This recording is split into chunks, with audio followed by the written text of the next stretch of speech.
like to turn to a brief presentation that includes some recently declassified footage and trends for discussion. Next slide, please. So some of you probably saw a version of this at the open hearing last month. This is an overall review of all of the analytic trends of all the cases that we have to date. While the numbers may have changed a little bit, the overall trends remain the same.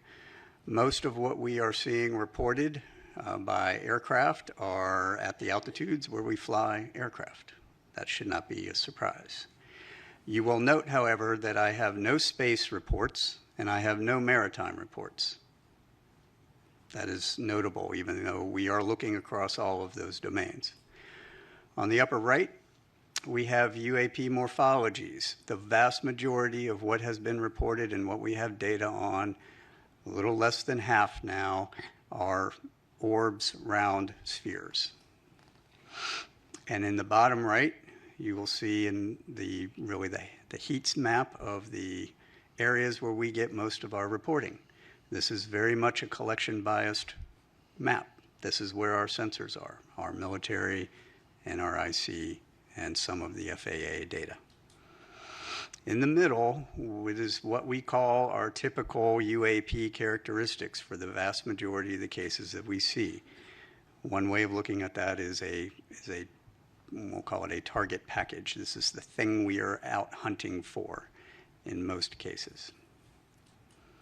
Next slide, please. This is an example of one that I showed at the hearing recently. This is a spherical orb, metallic, in the Middle East, 2022, by an MQ-9. I will come back to the sensor question that David raised here in a moment.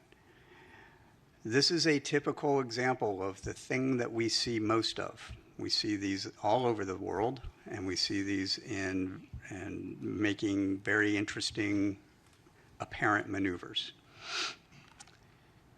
This one in particular, however, I would point out, demonstrated no enigmatic technical capabilities and was no threat to airborne safety.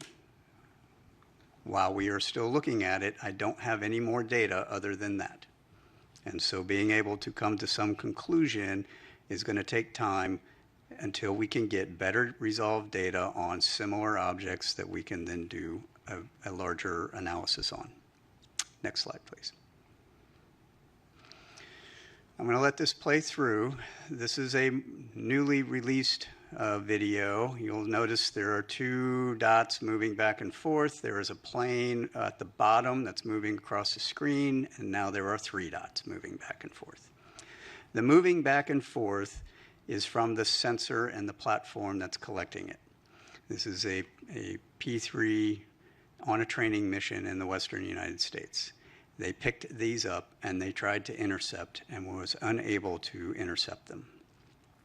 Apart from that motion, and you'll see a little bit of defocusing from the sensor itself, there is no other oddity about this, except for the fact that they couldn't catch them. The reason they couldn't catch them is because after further analysis, it was shown that those objects were actually much farther away from the P3 than they thought. And in fact, when we went even deeper, looked at air traffic control data, we were able to match those to aircraft on a major flight corridor heading into a major airport for landing.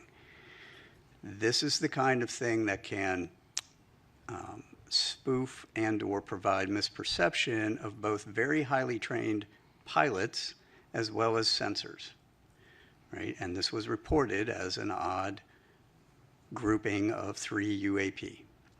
All right. That is not to say that the pilots didn't know what they were looking at, or they knew what they were looking at, but they weren't really sure. But it also is meant to say that when they're not sure, they're reporting it now. And that's what they're supposed to be doing. And then we have to go look at it. Next slide, please.